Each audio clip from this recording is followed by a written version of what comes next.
जेव्हा तुमचं कोणी जगणं हराम करून टाकतं तेव्हा चाणक्यांची ही 7 नीती लक्षात ठेवा. कधी तुमच्या आयुष्यात अशी एखादी व्यक्ती आली आहे का जिच्यामुळे तुम्ही चुकीचं काही केलं नसतानाही रोज स्वतःला दोष देऊ लागतात?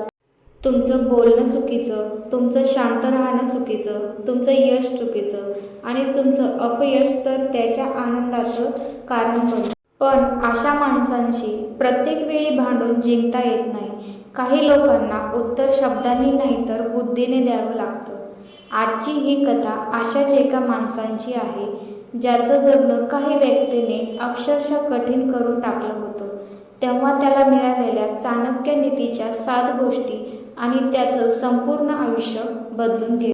नमस्कार मंडळी, आजची ही कथा फक्त ऐकण्यासाठी नाही तर आपल्या आयुष्यातील काही माणसांना समजून घेण्यासाठी आहे. कधीकधी समस्या आपल्या परिस्थितीत नसते, समस्या असते ती अशा व्यक्तीत जी आपली शांतता हिरावून घेते. त्यामुळे कथा शेवटपर्यंत नक्की ऐका, कारण शेवटी 7वी नीती कदाचित तुमच्या आयुष्यात सर्वात जास्त उपयोगी पडेल. चला तर मग सुरू करूया ही मनाला विचार करायला लावणारी कथा. एका छोट्याशा गावात माधव नावाचा एक साधा आणि कष्टाळू तरुण राहत होता. माधव फार श्रीमंत नव्हता, पण त्याच्याकडे एक गोष्ट होती, प्रामाणिकपणा. तो सकाळी लवकर उठायचा, आपल्या छोट्याशा दुकानात जायचा आणि दिवसभर मेहनत करायचा. गावात त्याची ओळख होती. माधव गरीब असेल पण मनाने खूप श्रीमंत आहे. लोक त्याच्यावर विश्वास ठेवायचे. पण गावातच त्याचा एक नातेवाईक होता, रघुनाथ. रघुनाथला माधवचं सुख अजिबात आवडायचं नाही. माधवने नवीन दुकान सुरू केलं तर रघुनाथ म्हणाला, अरे 2 दिवसात बंद पडेल. माधवला एखादा चांगला ग्राहक मिळाला तर तो म्हणायचा, नशीब चांगलं आहे म्हणून मिळतोय, कर्तृत्व काही नाही. माधव शांत राहायचा. पण रघुनाथ दिवसेदिवस पुढे जाऊ लागला. एके दिवशी त्याने गावात अशी अफवा पसरवली की माधव दुकानात खराब माल विकतो. अफवा इतकी पसरली की काही ग्राहक दुकानात येणं कमी झालं. माधवला धक्का बसला.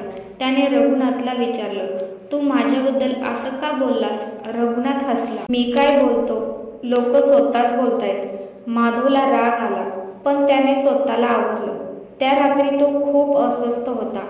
त्याच्या मनात एक प्रश्न होता, मी कोणाचं वाईट केलं नाही तरी माझ्याबरोबर असं का होतंय? दुसऱ्या दिवशी तो गावाबाहेर आलेल्या एका वृद्ध विद्वान व्यक्तीला भेटायला गेला. त्याचं नाव होतं आचार्य सोमेश्वर.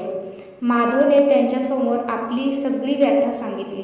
सगळं ऐकल्यानंतर आचार्य शांतपणे म्हणाले, माधव, तुला माहीत आहे का तुझी खरी समस्या काय आहे? माधव म्हणाला, रघुनाथ. आचार्य हसले, नाही, तुझी समस्या रघुनाथ नाही.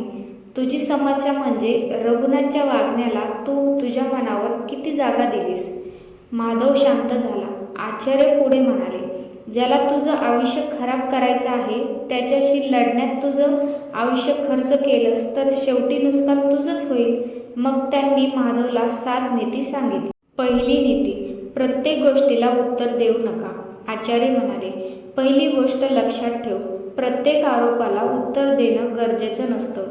माधव म्हणाला, पण माझ्याबद्दल चुकीचं बोलत असतील तर? आचार्य म्हणाले, जर एखादा माणूस तुझ्यावर चिखल फेकत असेल तर प्रत्येक वेळी चिखल उचलून त्याच्यावर फेकलास तर तुझ्या हातालाही चिखल लागेल. काही लोकांना तुझी प्रतिक्रिया हवी असते. तू रागवलास की ते जिंकतात. तू शांत राहिलास, तुझं काम करत राहिलास तर त्याची ताकद कमी होते. माधवने ती गोष्ट मनात ठेवली. त्या दिवसापासून रघुनाथ काही बोलला तरी माधव लगेच उत्तर देत नव्हता. दुसरी नीती, तुमची प्रत्येक गोष्ट प्रत्येकाला सांगू नका. काही दिवसांनी माधवच्या दुकानात पुन्हा चांगले दिवस आले. त्याने थोडे पैसे साठवले. त्याला एक मोठी योजना सुचली. तो दुसऱ्या गावात दुकानाची छोटी शाखा सुरू करणार होता. त्याने ही गोष्ट एका मित्राला सांगितली, पण ती गोष्ट रघुनाथपर्यंत पोहोचली. रघुनाथने त्याआधीच त्या गावात एका व्यापाऱ्याशी संपर्क केला. माधवला हे कळलं तेव्हा तो पुन्हा आचार्याकडे गेला. आचार्य म्हणाले, माधवा, बी पेरण्यापूर्वीच त्याची जागा सगळ्यांना सांगत नाहीत. तसं आपल्या आयुष्यातील प्रत्येक योजना, प्रत्येक स्वप्न आणि प्रत्येक कमजोरी प्रत्येकाला सांगायची नसते, कारण प्रत्येक ऐकणारा तुमच्यासाठी आनंदी असेल असं नाही. माधवला पहिल्यांदा या गोष्टीची जाणीव झाली. काही गोष्टी पूर्ण होईपर्यंत शांत ठेवणं ही सुद्धा बुद्धिमत्ता आहे. तिसरी नीती: चुकीच्या माणसाला बदलण्यापेक्षा स्वतःची दिशा बदला. रघुनाथची सवय काही बदलत नव्हती. तो माधवची निंदा करायचा, पण आता माधव पूर्वीसारखा त्रासून जायचा नाही. एक दिवस त्याने आचार्यांना विचारलं, मी त्याला बदलू शकत नाही का?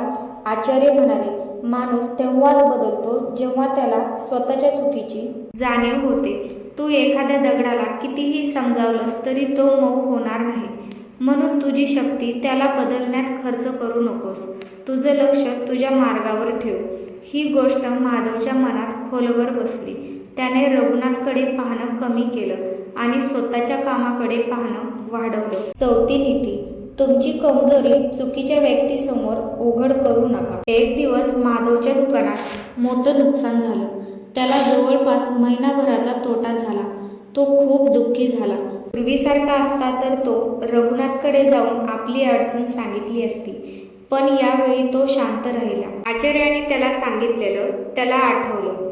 ज्याच्यावर पूर्ण विश्वास नाही त्याच्यासमोर आपली कमजोरी उघडी ठेवू नकोस. याचा अर्थ सगळ्यावर संशय घ्यायचा असा नव्हता, तर योग्य व्यक्ती आणि चुकीची व्यक्ती यांच्यात फरक ओळखायचा होता. माधवने 2 विश्वासू माणसाची मदत घेतली. त्यांनी त्याला पुन्हा उभं केलं आणि काही महिन्यात त्याने नुकसान भरून काढलं.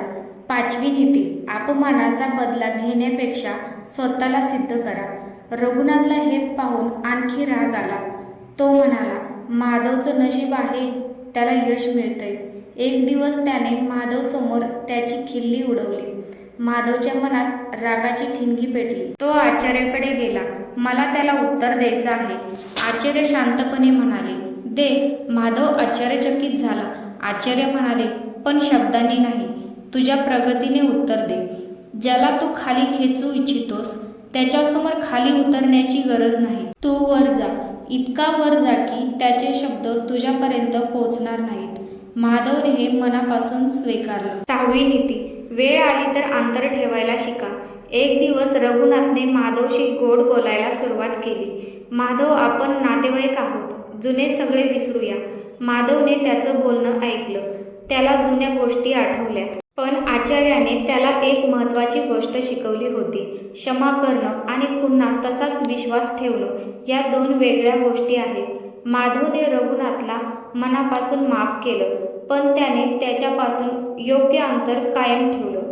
कारण त्याला समजलं होतं, शांतता हवी असेल तर प्रत्येक नातं जवळ ठेवणं आवश्यक नसतं.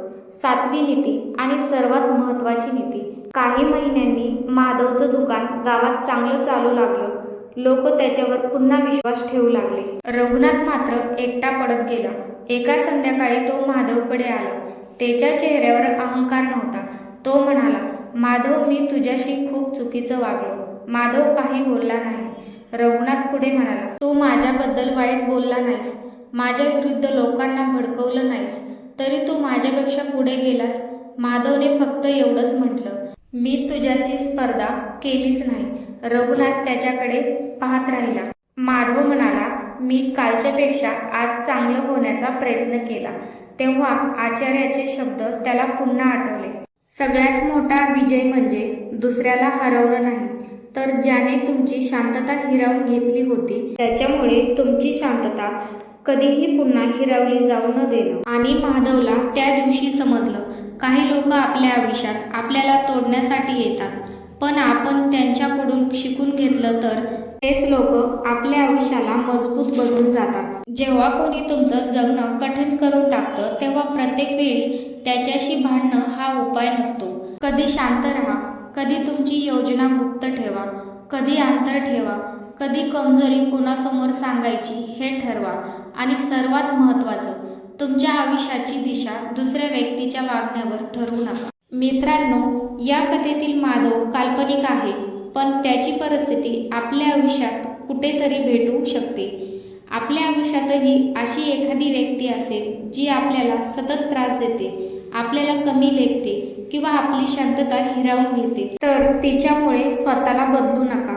स्वतःला अधिक मजबूत करा, कारण प्रत्येक लढाई तलवारीने जिंकायची नसते. काही लढाया शांततेने आणि बुद्धीने जिंकायच्या असतात.